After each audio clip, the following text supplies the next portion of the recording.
What's going on? Happy Friday. Welcome to Amateur Hour Sports for today's Raptors Happy Hour live stream. We are here for Friday, February 6th, 26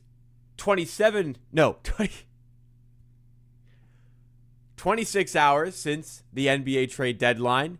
And we're here today to discuss what transpired for the Raptors a little bit more. And in particular today, there's a lot more we can go into because we have had the press conference from Raptors GM Bobby Webster going over what their strategy was and what their thoughts were at that NBA trade deadline. So, we've got plenty to cover.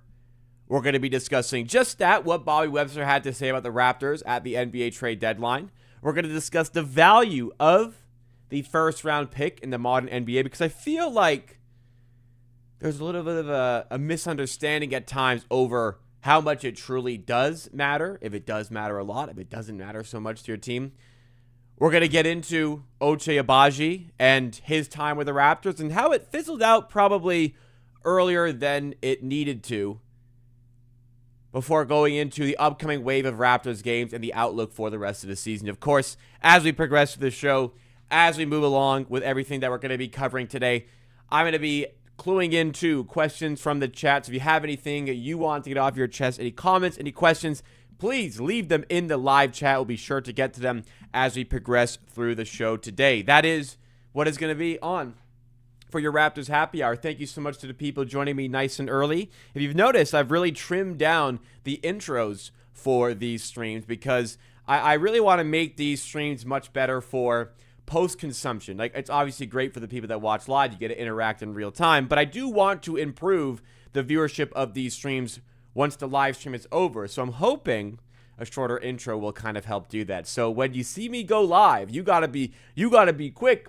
You gotta jump in quick. We got Q-Man joining us. We got Matucci, Daniel Berry Sports Highlights, Brandon's Tech Channel, F is cool. Whichever one it is. Joaquin Cruz. Thank you for coming through and hanging out. I really appreciate it. If you guys enjoy what you see from the stream today, make sure you do hit the like button. Also, please make sure that you are subscribed to the channel. I'm live for these happy hour streams every Monday, Wednesday, and Friday at 5 p.m. Eastern Time. We're getting back on track with these happy hours. We are a little bit off schedule this week as a result of the trade deadline because we're doing bonus content. And I'm live for most Raptors games for watch-alongs. Not this Sunday, though, because it is Super Bowl Sunday. Joy to Misfit, one of our stream OGs, also joining us. Let's read through some of the questions before we get into the Bobby Webster press conference from the Raptors. Should we sign Dale and Terry? Not really much that's going to help us. To be honest, guys, buyout market, when's the last time a player from the buyout market has actually been impactful on the team that they signed for? Like, I think when Blake Griffin signed for the Nets, he actually gave them a little something. Not much, though. Like at this point, like, there's a reason these players are getting bought out, you know? Cam Thomas, another example of a player that just isn't really necessary. You know, I actually saw, I forgot about this interaction, but in the offseason, it was Zach Lowe of now... What is it The Ringer? I think it is. I think it's with The Ringer. And he said basically called him like an empty calorie ball hog, or I don't even know, maybe it wasn't that aggressive. It was like an empty calorie like volume score or something like that. And Cam Thomas like clapped back at him. And then 7 months later, Cam Thomas doesn't have an NBA team and got waived. So life does come at you very, very quickly. If you feel worried that we wasted the trade deadline, we can trade between March 6th to March 7th. I don't actually think you can do that. The trade deadline is over. Raptors are not making any more trades. When we waive CP3, do you think we will sign someone in the free agency market next week? I believe the Raptors will likely pursue... I think they can be active in the buyout market. I think what's more likely is that they're going to be active on 10-day contracts and just look to find maybe some talent to... bring into the offseason and give them a shot at training camp. I think that's what will likely be where the Raptors go. Because I just don't imagine that there's going to be anybody that genuinely helps this team that's going to be coming through the buyout market as a free agent. The Raptors played it perfectly at trade deadline. Andre Silva says, I don't know about they played it perfectly, but they accomplished what they needed to. at the minimum. That's about it. I'm kind of hoping Paul decides to screw it. I'm going to play. It's not going to happen. Just get rid of the hope. Chris Paul's getting waived. Confirmed. Like, it's not going to happen. He's not reporting. I thought it was more like a Raptors didn't need him to report. Actually, from some of the things Bobby Webster said at that press conference, it appears that it's possible Chris Paul didn't want to report here. I'm not so sure because Bobby Webster said that Chris Paul is one of his favorite players of all time. So I don't know. It just didn't end up happening, I suppose. Didn't get Giannis Ramos. Pack it up. We'll get him next year. I don't know if you're like kind of being sarcastic with it a little bit, but I think an important thing to remember is, as much as I'm exhausted by every time the Raptors lose, it's like, oh, first year of our rebuild or second year of our rebuild, it's okay. We are still in the infancy stages of the rebuild, so usually rebuilds don't happen overnight. You don't turn things around right away. It can take a little bit of time, so it's okay not to rush things. Anyways, let's get into some of the comments that were made by Bobby Webster at the trade deadline, because there was some interesting things to say. I really wanted to hear what his perspective was on things, and we have a couple of clips here that I wanted to bring up. So first of all, let's kind of like preview the segment here a little bit before we kind of jump into it, because every year after the trade deadline we used to hear from Ochai Agbaji. Now we do hear from Bobby Webster, and it's always really interesting hearing from the front office at the end of the trade deadline, once that has concluded, to hear what their thoughts were, what they were trying to accomplish at the trade deadline, and if they feel like they accomplished what they set out to accomplish in the trade season. So Raptors fans felt very divided from what the Raptors did and did not do. So let's take a look exactly what General Manager Bobby Webster had to say and see if we are on the right path with him. Fans honestly like myself, who are pretty comfortable with what the Raptors did. They bolstered their front court a little bit with some depth. They got under the tax, but some fans felt like the Eastern Conference was a little bit for the taking and really wanted to go out and make a big trade and really make a play to run at the Eastern Conference. If not, at least trade for some serious help, which would have cost some first-round picks. Me, I feel pretty comfortable with having kept them, but let's see how Bobby Webster kind of felt with how things went for the Raptors here in this little clip. We have a couple clips to watch, starting with this one here.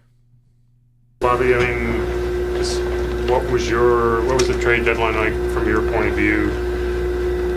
Were you kind of hopeful something bigger might happen, or kind of just happy you got sort of the I's dotted and T's crossed?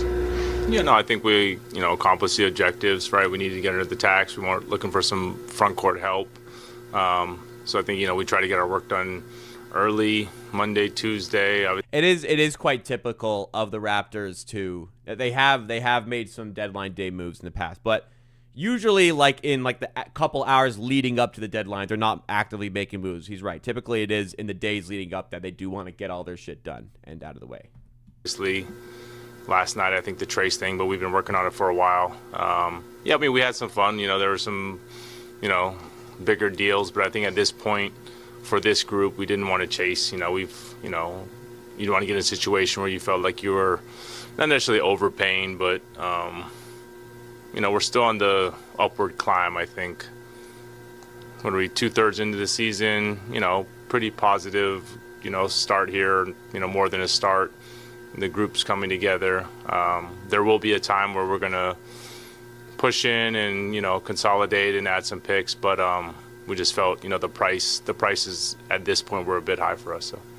So essentially, they were, feeling out what other teams were offering up just to see if they could get a good deal somewhere else. But ultimately decided that nothing was really worth it there. And big shout out to Omer Osman at Omer Osman 200 on Twitter, great aggregator of Raptors information, who pulled this clip and actually brought up some of the clips here. So essentially, the Raptors, the bare minimum for them to accomplish was to get under the tax, the luxury tax threshold, and also it was to get some help for the front court position. They did that. They brought in Trayce Jackson-Davis, who fits into the depth, and they got under the tax. They were looking around at some big deals, but felt like it would have been really expensive to make a trade like that. I felt like it would have been really expensive to go and get Anthony Davis, to go and get a Domantas Sabonis. Neither of those trades felt like real solidified fits for this team. It was more so like we're trying something here. So the Raptors don't feel pressured here. They don't feel rushed here. They feel like they're in a comfortable spot where they're a bit ahead of schedule. Like this was projected to be about a 500 season.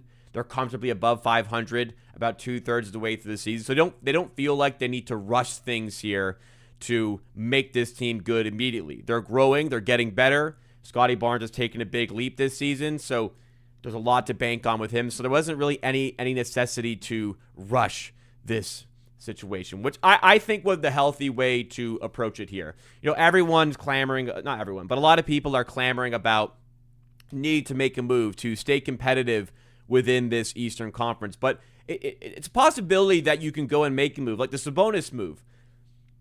Yeah, there's some positives there, like in getting off of the Jakob Poeltl contract, but you're also losing RJ Barrett at the same time. And it's possible you're making that move, you're losing first-round picks, and you're still not quite at that level to compete with some of the other teams in the Eastern Conference. So holding on to assets felt like a pretty important thing for this Raptors team. And again, just not a sense of having to rush on this situation. But let's watch this other clip here because RJ Barrett was floated around in a lot of potential trade business. Here's what Bobby Webster had to say about that. The trade rumor mill, obviously he's still young and he kind of fits the timeline of the team.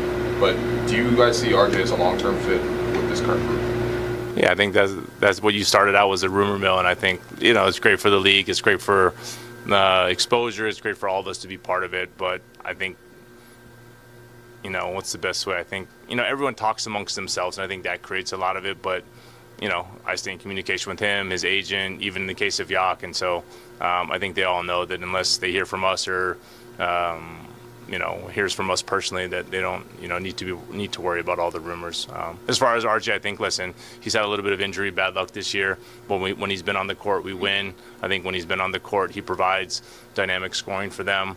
But listen, we're going to have to win at the highest level. We're going to have to win down here, make it to the playoffs. We're going to have to win in the playoffs. And I think that's what we wanted to do with this group, is see what this group can do the last third of the season, hopefully make some noise in the postseason, and then we can sort of collect ourselves at the end of the year. So I think and it was kind of the same in the Masai Ujiri era, where there were times at which he would let the roster have at it with the season. They don't feel like a move is necessarily going to really progress them to that next level, so that they feel like, okay, let's go see what we can accomplish with this group here. As for the players within the team, and I think, for trades in general with this Raptors front office, the Raptors have done a fantastic job of being tight-lipped about things, because the Trayce Jackson-Davis thing, to my wealth of knowledge in the Raptors media space, there was nothing at all. There was no noise regarding Trayce Jackson-Davis. That really came out of nowhere. But to them, that was something they had been working on for a while.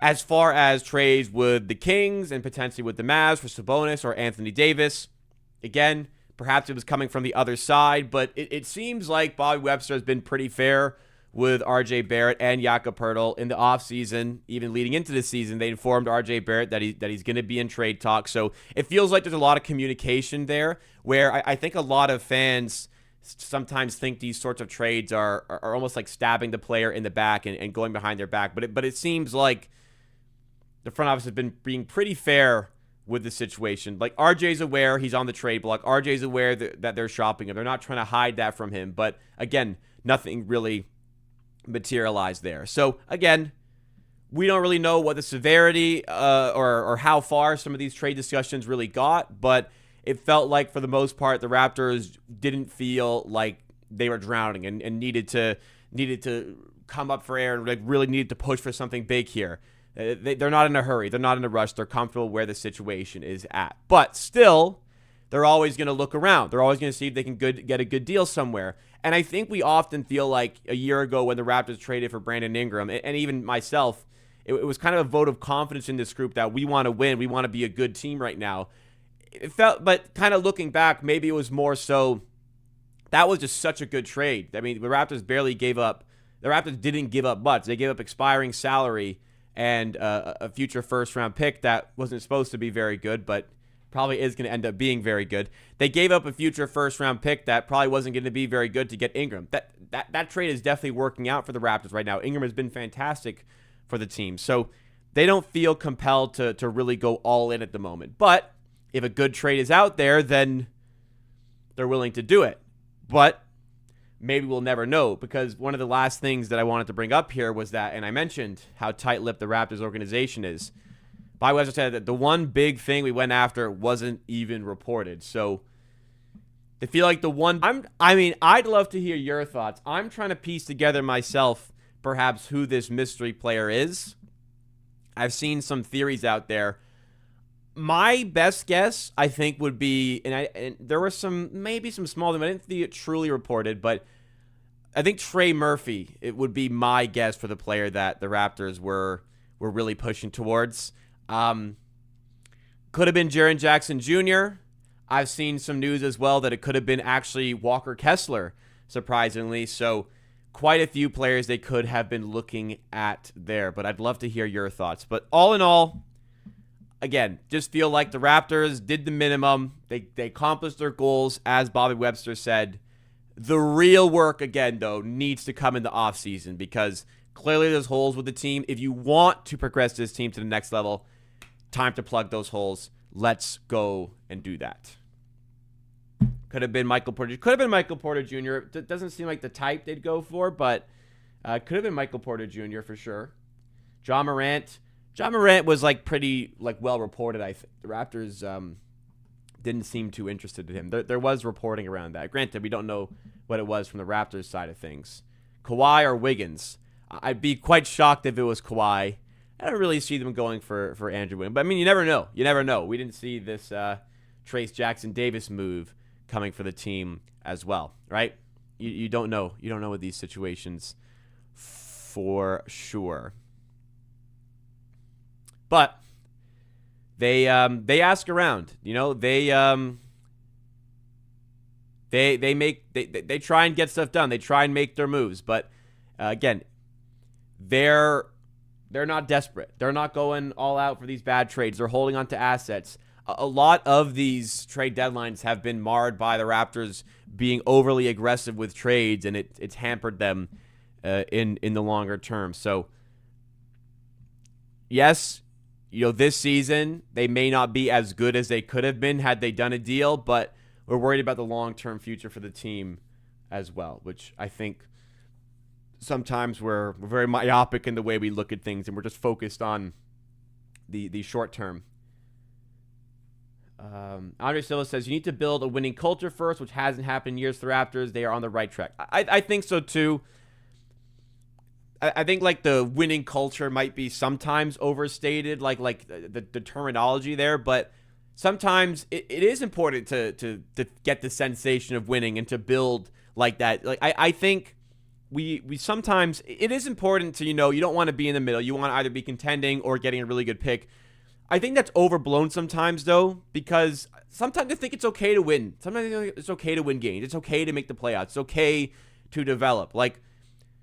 If the Raptors tanked again this year, would we have gotten this breakout sort of year from Scotty Barnes, where he's clearly looking like he's an all-star, and he's looking like he can make an all-NBA team. It looks like he will be in an all-defense team. He's a Defensive Player of the Year candidate. Would we have gotten this level of play out of Scotty Barnes if we were tanking again? I really don't think so. So sometimes it is okay to win games and get better in that way and see what you have and fill in the cracks around the roster and maybe try to upgrade with that new information about what your team actually is. Should have traded the whole roster for notorious winner James Harden. I wonder if they poked around. But it was a pretty quick move to get him to go to the Cleveland Cavaliers. I'm not sure he would have matched Darius Garland, who I think was a decent return for the Clippers, but there's obviously the health concerns there. Andre the Gamer says, do you think RJ is worth more as an expiring contract next year? So this was actually something I was going to bring up a little bit later, but it's a great question from Andre the Gamer. I think RJ Barrett's value improves dramatically next season. In fact, Bobby Webster, during yesterday's game against the Chicago Bulls, talked to courtside reporter Blake Murphy. Blake Murphy was doing the courtside stuff on that occasion. And actually, it was. No, it actually wasn't a press conference. He said it somewhere that they missed having guys like Bruce Brown who are on like $20 million contracts. Like it's really easy to trade those. Teams want those. There is a lot of value these days in the NBA in getting cap flexibility. So trading RJ Barrett during. Whoa, we disconnected. Are we back?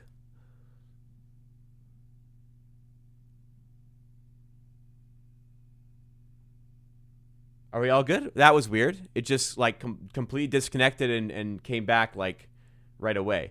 Okay. I don't know where I got cut off there, but essentially, teams really value having that cap flexibility, and it's very valuable to generate that. So next season, RJ Barrett being expiring $27 million, like for a lot of teams, that is going to be really interesting to pick up, to garner all that additional flexibility. The Raptors, granted, have made it more difficult to trade in this season because they don't have those contracts. They've continued to overpay players. Like, my goodness, how easy would it have been to have traded Jakob Poeltl if this was an expiring contract, like it kind of seemed it was going to be for the player. So, well, maybe actually with the injuries, he would have taken the player option. But anyways, they don't have that sort of tradable contract. RJ is a little bit still expensive, but definitely a much better asset to trade as an expiring player next season rather than this season. Steve Stevens, I can see Grady being moved next year when he has an expiring contract. That's a good point as well. Will the Raptors want to be the team to pay him? He'll be a little bit potentially valuable there as an expiring contract if he hasn't built up his value as an actual player on the court. Kristaps Porzingis. At this stage with Kristaps Porzingis, you're really trading for the idea of him because just health problems have been such a concern for him. The Warriors have taken a stab here, but I'm not so sure.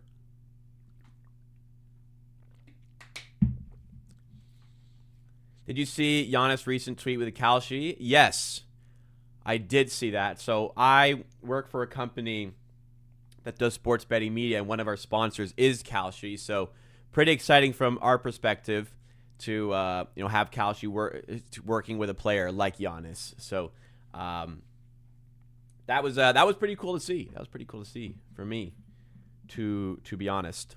All right, we've talked a little bit about it, but I want to dig into it a little bit further because a lot of the reaction from the NBA trade deadline is showcasing to me that there is oftentimes quite a large misunderstanding of the true value of first-round picks.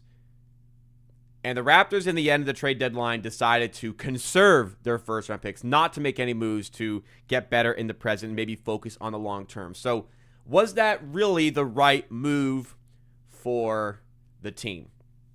And the argument against it being the right move for the team is that the Raptors are currently a top 6 seed in the Eastern Conference. I'm just going to pull up the exact NBA standings here. They're 5th in the Eastern Conference right now. They are a solidly comfortable amount ahead of the play-in tournament spots right now, 3.5 games. They are only 3 games back of the 2 seed New York Knicks, only 7.5 games back of the 1 seed Detroit Pistons. If the Raptors were to upgrade here and make a run the rest of the season, they could very, very seriously challenge for a home seed in the first round of the NBA playoffs and really make a play to win a playoff series. Now, I don't believe, like, even with one of those upgrades, they would have been true contenders, but it could have been a really interesting season the rest of the way to put themselves in a position to maybe go on a good run, maybe find some luck along the way, and who knows from there. People felt like this was kind of a season where, a year ago you traded for Brandon Ingram, you're trying to be good. Now you're in a spot this season where you're clearly competing without really having made the move to make your team better. You have the opportunity to do that. You should take it. But I kind of feel like, again, the Raptors and their stance of staying put, being conservative with their assets, was the right choice for the team. And I think where a lot of the disagreement to that take comes is that, again, there's a bit of a misunderstanding of the value of first-round picks. People look at some of, like, the misses in the draft as evidence of that. They say, like, well, for some of the first-round picks to pass. We've used it on Grady Dick. We use it on Jacoby Walter. These guys aren't really hard-hitting players for the team right now. We could have an impact player in the rotation right now instead. But again, it's not quite getting the full scope of the value of first-round picks.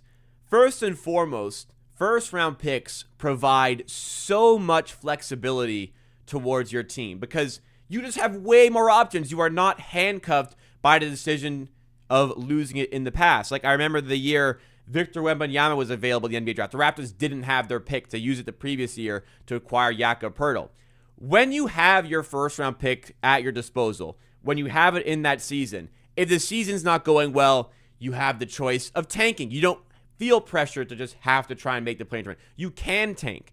In years you have your pick, you can decide to trade it. Look, we are a really good team. We need a player right now because we're in win now mode. Now you can trade it. There's a lot more decisions that you can do there. In the past, I think part of the issue has been the Raptors haven't been truly good enough to contend, and then they've given away a first-round pick in that season. That hampers their flexibility, and also the player you're picking up eventually, and sometimes often very soon after trading for them, you have to pay that player. Thinking of an example like Thaddeus Young, where you give away a first-round pick to bring in Thad, and then you give him a 2-year extension. That was a contract that handcuffed you a little bit for the next 2 years. You trade for Jakob Poeltl, give him his extension. That extension has spiraled into what has now become not a very good contract, and that's definitely making it an understatement here. Sure, they've maybe mismanaged some of the assets along the way, but it become expensive. Rookies are a lot cheaper. Rookies provide a lot more opportunity to hit different levels. And sure, you know, it's that Family Guy, what's in the box sort of meme. It's like, oh, sure, we'll sell you this boat, or you can have this mystery box. And Peter goes, well, a boat is a boat. The mystery box would be anything. It could even be a boat when you already have the boat. But the types of players that were going for first-round picks at this trade deadline, I'm definitely taking my chances at the draft instead. Like, take a look at the types of bigs the Raptors were kind of sniffing around. They ended up acquiring Trayce Jackson-Davis from the Golden State Warriors for a late second-round pick, a Lakers second-round pick. The other bigs they were looking at were apparently Yves Missy, Day'Ron Sharpe, and Goga Bitadze, all of which the asking price was a first-round pick. I'm absolutely betting on a first-round pick and keeping that flexibility over going for one of these players. Would have been nice to have one of them. We would have been better. They would have been better players than Trayce Jackson-Davis, but was it worth losing a first-round pick over? To me, definitely not. I also want to acknowledge, like, Orlando having a first-round pick asking price for their third-string center is just utterly ridiculous. I don't know, maybe Orlando just didn't want to trade with us, which is fine because we're similar positions in the Eastern Conference, but like that's just absolutely egregious. So anyways, those are like the types of players that you're looking at here. And is that worth losing a first-round pick over and losing that flexibility? Like I remind you, when you trade these picks, now you have to worry about paying some of these guys a lot of the time. Whereas using these first-round picks, you have way more time to evaluate these guys. Like Jacoby Walter, who I kind of threw under the bus a little bit earlier, like he's looked okay in his second season. You still have 2 more years of his rookie contract to really see what he can bring to your team. We still have another year to see what Grady Dick can bring to the team. Let's go back to like the NBA championship era for the Raptors. I continue to make this point. Rookie contracts won the Raptors that championship. The ability for the Raptors to draft and develop talent was sensational at the time. It was a humongous driving force for that championship. You had guys like Pascal Siakam, who might have been the second best player on that team, second best scorer for sure, on a rookie contract. You had Norman Powell on a cheap deal, OG Anunoby on a cheap deal. You had Fred VanVleet on a cheap deal. You had main contributors on these cheap deals. How the hell else can you afford Kyle Lowry, Kawhi Leonard, Marc Gasol, who you traded for during that season, and Serge Ibaka at the same time, along with like other pieces like Danny Green? How can you afford these guys without having these main contributors on these rookie deals? It's important to have these levels of talent on these cheaper deals. So there's so many pros towards having that flexibility and being able to draft the players you want and getting the types of development pieces that you want in the draft. There is a lot more pros to doing that. Now, when you're in that win now mode and you need a player now, that's when you can and should be aggressive with those first round picks. But as for this trade deadline, it didn't feel like we were truly making ourselves contenders by losing first round picks. So in the end, very much feels as though it was the right decision by the front office to withhold off that and maintain flexibility with those draft picks. On top of that, some other things that were mentioned by Bobby Webster at the press conference too, that were mentioned to be important things to the Raptors to address. They were pretty insistent on not losing any first-round picks, and given the situation I've described, that feels pretty smart. They didn't want to take away minutes from Colin Murray-Boyles by bringing in this big, and that's also smart, as Josh Bloomberg of TSN is pointing out, because you're bringing in a traditional center. It might make it a little bit harder to have CMB in the games, but having a more flexible big like Trayce Jackson-Davis who can play different roles. He can play as a 4. He can play as a 5. He's a little bit more switchable than some other 7-footers you can provide. You can have him in tandem with Murray-Boyles and still not eat into his minutes. Also, if you're trading away a first-round pick to bring a player in, like I said, that's oftentimes a player that you're going to want to re-sign. After all, you gave away a first-round pick in order to acquire them. You don't want to lose me in the season for nothing. Bringing in one of those players, having to sign at the end of the season, would have made it more difficult to sign Mamu Kelishvili at the end of the season, which is pretty big for the Raptors. He's on a player option into the season. He's absolutely outplayed his contract. That's a guy that you want to make part of your team for the longer term for how well he's played this season. So all in all, to me, it seemed like very sound decision-making. I know in the short term, people will feel a little upset because, well, first of all, the front office have put themselves in this hole a little bit with some of these larger contracts. But second of all, people will feel upset like, we're here, we're good. Why not make yourself better? But again, I think patience is important here, and realizing that we're still very early in this process with the team and that we are not in a rush. We got more time to sort this out. But again, it is important. Like, if you're going to preach patience, those moves need to happen at some point. We can't just continue to go through season after season without doing anything. In the offseason, this is a big offseason to get some stuff done, to get some work done, to improve the team. We can't just continue to sit where we are, right? Barnes is still young, but he's not getting any younger. At some point, we need to give him some competitiveness around him. But we've made a big step this season. Let's hope we can make another one for next season as well, for sure. Something about, just coming through here. Something about Giannis I don't like, that Drew deal acting like he had nothing to do with it. And Drew saw right through the BS during the reunion, first game back in Milwaukee. I mean, obviously the trade didn't work out because of the Damian Lillard injury, but, when you have an opportunity to get Damian Lillard and Giannis were great together. It's just, they had nothing around them. It was just no help, pretty much. So it's a business, right? It's a business, even for some of the players. I trust the Raptors scout. We just needed some balance in the lineup. If you want balance, you don't do that at the draft. If the Raptors wanted balance at this year's draft, they would have drafted somebody who's probably worse than Colin Murray-Boyles. They took who they thought was the best player available. It's looking like they were right, because Colin Murray-Boyles looks terrific. So you address fit issues in other spots. At the draft, you get the best player, I think. We got spoiled by OG and Pascal. They were in the 20s and became very good starters. Yeah, but you give yourself chances there with draft picks, and they're on cheap deals. Gives you more flexibility going forward. With the extreme cap regulations, the NBA, flexibility is so important. And teams are starting to learn that and realize that more and more. I think it's a bit disingenuous to look at the Trayce Jackson-Davis pickup as if you gave away Agbaji and 2 seconds.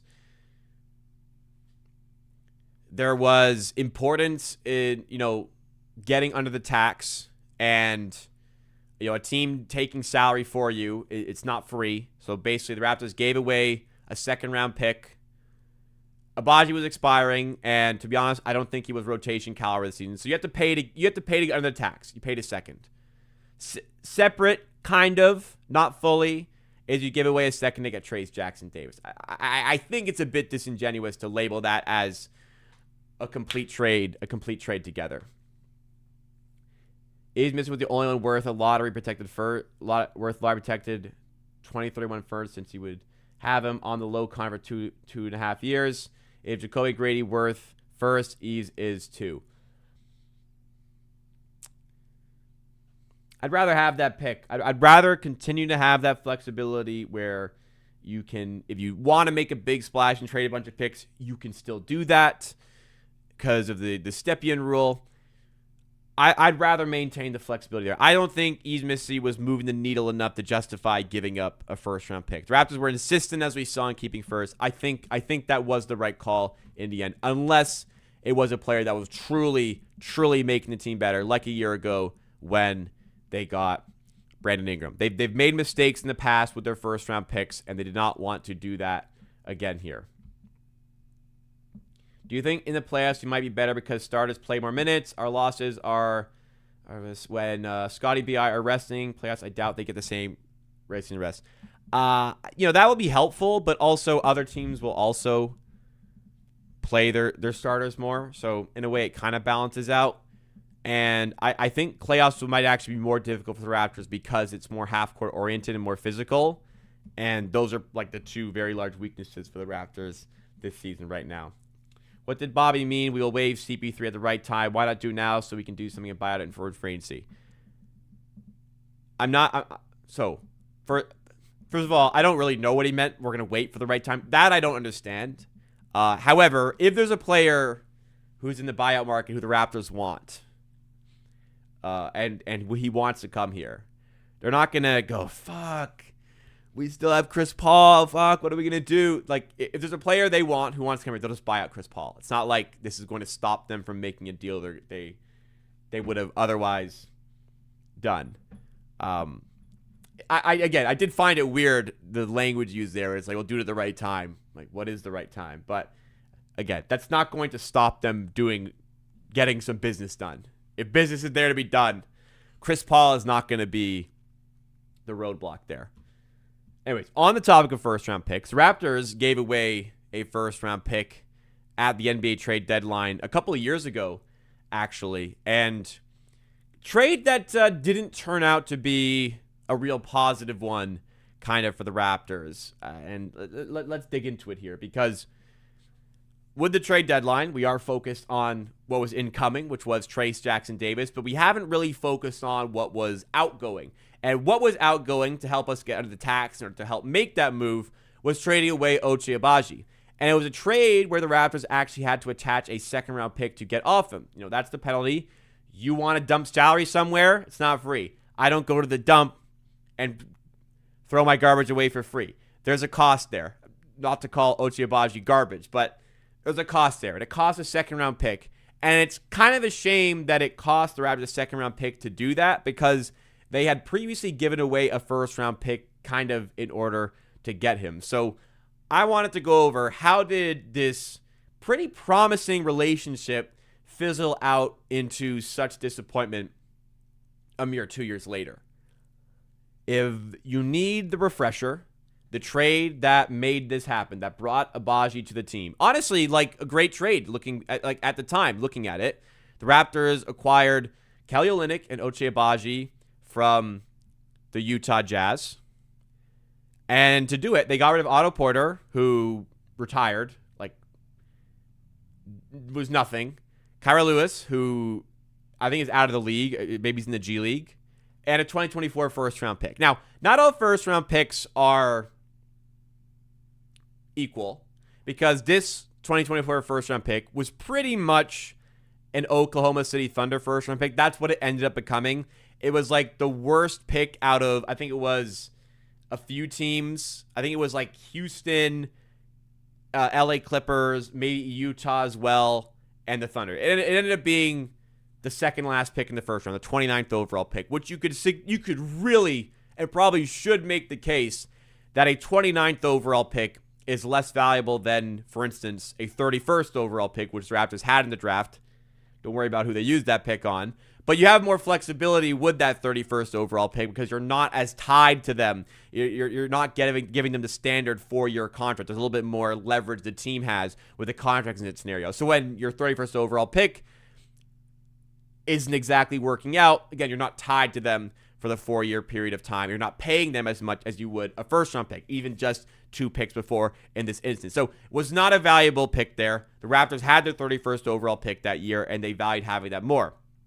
On the surface, this trade looks a whole of a lot better if you go, well, they gave away a second-round pick. Who cares? They actually gave away a first-round pick that was inferior to the second-round pick that they owned. This, if you're curious, this pick turned into Isaiah Collier, who the Utah Jazz, again, selected 29th overall. You know what? I'll let you know. It was Jonathan Mobile. Raptors drafted Jonathan Mobile with the 31st pick. Not fantastic. But again, because they kept the 31st pick, they have much more flexibility if that pick doesn't work out. Whereas maybe they would have taken him 29th. You're not stuck. I'm using some bad language here. I need better euphemisms here. But you're with that guy for 4 years, and that player has a little bit more control of where they're at. So anyways, back on track here. Agbaji comes into the team, a young wing who has good defensive ability and good potential as a shooter. This was a guy who was a national champion in college, did play, I think it was 4 years of college basketball, but still had enough juice to warrant getting selected in the lottery of the 2022 NBA draft. This was a former lottery pick. 14th overall pick by the Cleveland Cavaliers in 2022. Never played a game for the Cavs because he was used in the trade for Donovan Mitchell that brought Donovan Mitchell to Cleveland. So he went to the Jazz. And with the Jazz, there was some promise. Like his rookie season, he shot 35% from 3. He was following that up with a 33% from 3 season in the Jazz. When the Raptors traded for him, he just forgot how to shoot. It was pretty incredible. He played 27 games for that tanking Raptors team. It just forgot how to shoot. Under 40% from the field, 22% from 3. Then last season, his only full season with the Raptors, he balloons up to 50% shooting from the field, 40% shooting from 3. He was one of the very, very best corner three-point shooters in the NBA. That felt really promising. And coming into this season, we knew the Raptors were above the luxury tax threshold. They needed to come under it. And it felt like the easiest way to do that was going to be to trade Agbaji, because Agbaji is an expiring contract.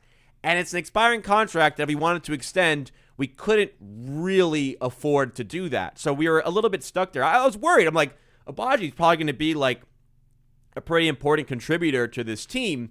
And we're pretty much going to have to discard him because of the luxury tax scenario. That's a shame because it feels like he'll be an important part. As it turned out, I thought like maybe we could get a second for him. As it turned out, we had to give a second to get rid of him because it was an awful, truly awful season for Agbaji with the Raptors. All the way back down to 42% shooting from the field. He shot 19% from 3. How do you go from 40 on 4 attempts per game down to 19% from 3? Kind of like did it to himself here. Like whenever he came in, it was just like, why? Why is he playing? You can't put this guy in your rotation right now. So there was definitely promise there. He's definitely not old yet either. He's like 25 or 26 years old. But we really did see the ceiling and what the potential was for a player like Agbaji. It clearly just wasn't consistent on a year-to-year basis. I think he could recapture that somewhere. He's with the Brooklyn Nets now where he can get some playtime and maybe try to find his footing a little bit once again. But it's disappointing how this relationship fizzled out the way it did when there was promise there. But it just seems like Ochai Agbaji with the Raptors kind of just wasn't meant to be, That's what it kind of feels like.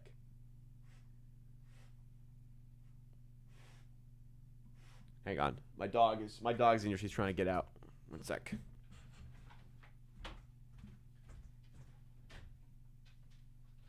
Okay.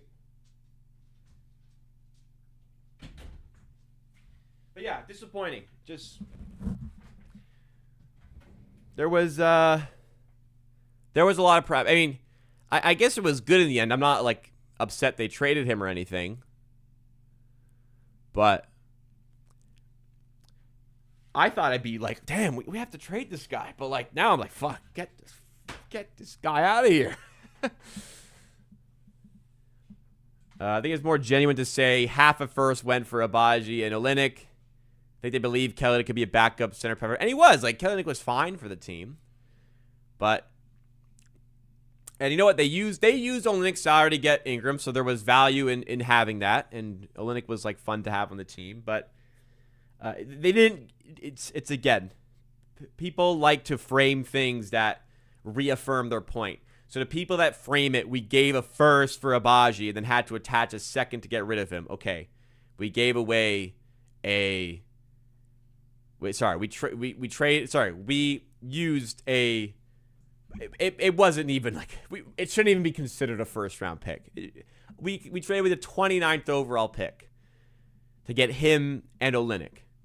Yes, it didn't work out. Yes, it might have been better to have those assets, but it was a good player to take a swing on. That was a solid trade by the Raptors. Just sometimes the process is there and the result is not.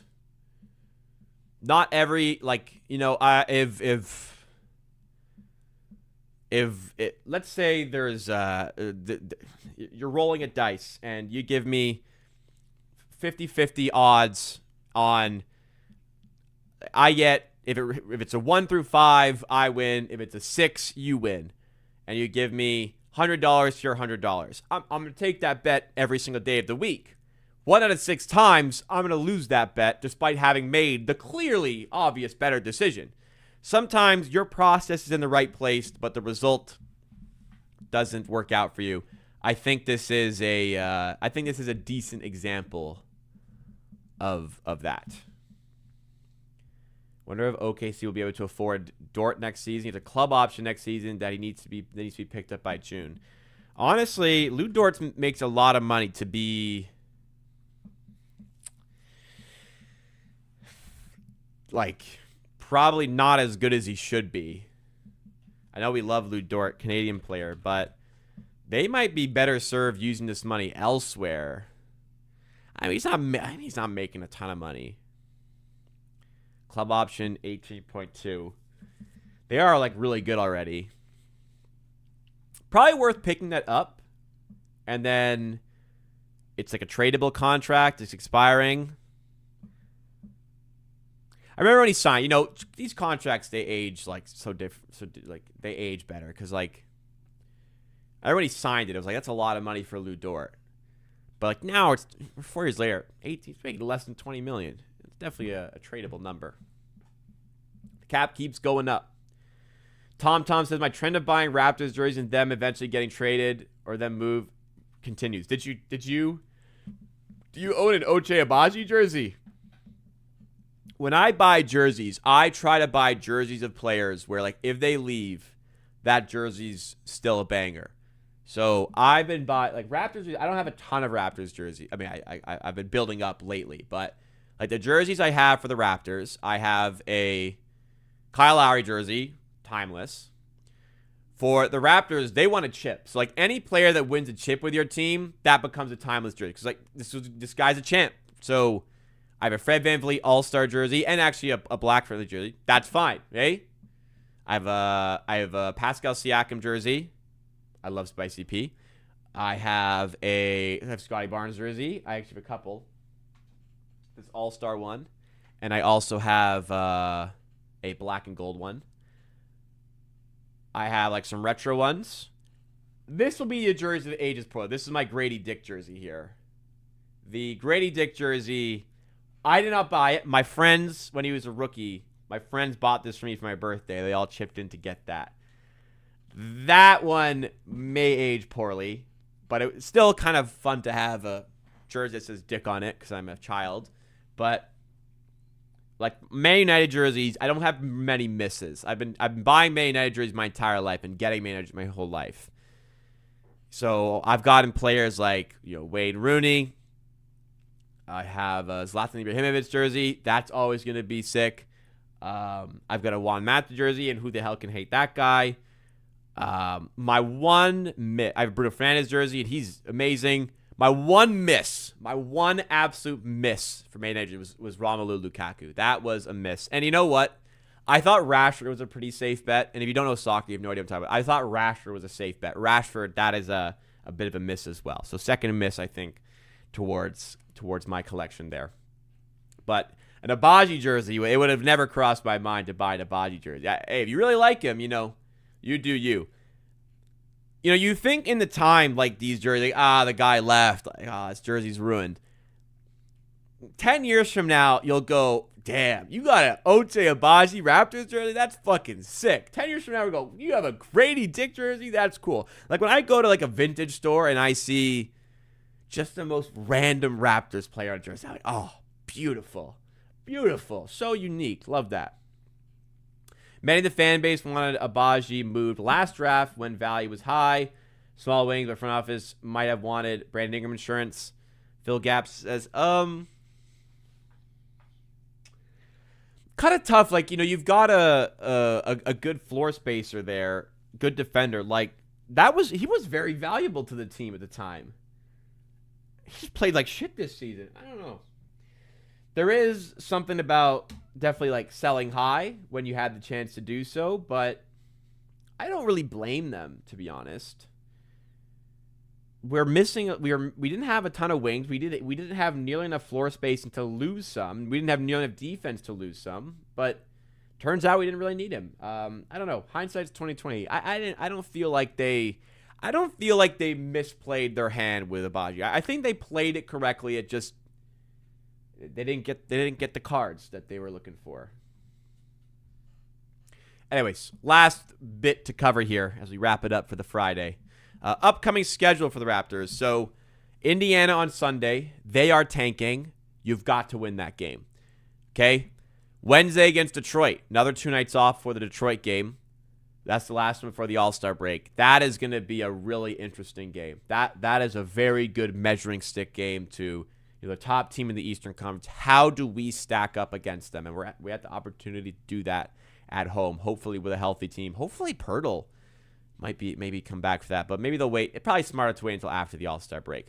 Then we'll have the All-Star break. Feels like the Ravs are getting a little bit tired here. Probably a solid time for the All-Star break to arrive for this team. Then it's away at Chicago and Milwaukee. 2 winnable games even on the road. And then a couple daunting ones against the Thunder and Spurs. Then away at Washington. Like, somewhat, like, people have laid out like a really hard schedule for the Raptors. I haven't really felt like that's the case. They're middle of the pack as far as strength of schedule remaining. Yes, they've struggled against some of the higher teams in the NBA, but they've really been in winnable positions. And I know, like, you've got to play the 48 minutes, you got to finish the game. But I think they've got a good chance to maybe change that narrative a little bit. But I feel pretty good about what the Raptors do the rest of the season. And then I think, like, get to the playoffs, I'm happy. I think I'm just happy from there. I'd love to be top 6. If the Raptors finish top 6, I think the season has to be considered a success. And from there, let's see what sort of noise we can make in the playoffs. Let's see what we can do over there. All right, guys. That just about does it. Cutting it a few minutes short. Hey, if you got any extra questions, you can send them on in. If you guys enjoyed what you saw from the stream today, do me a favor. It was a long week. I have slept not as much as I probably should have this week. I have worked a lot. I've been sitting in this desk chair a lot this week. Not to like, I don't want you to pity me or anything. Listen, I'm very lucky to be in the positions that I am, but I worked very hard this week. I'd appreciate if you were to hit that like button. Just support the content a little bit.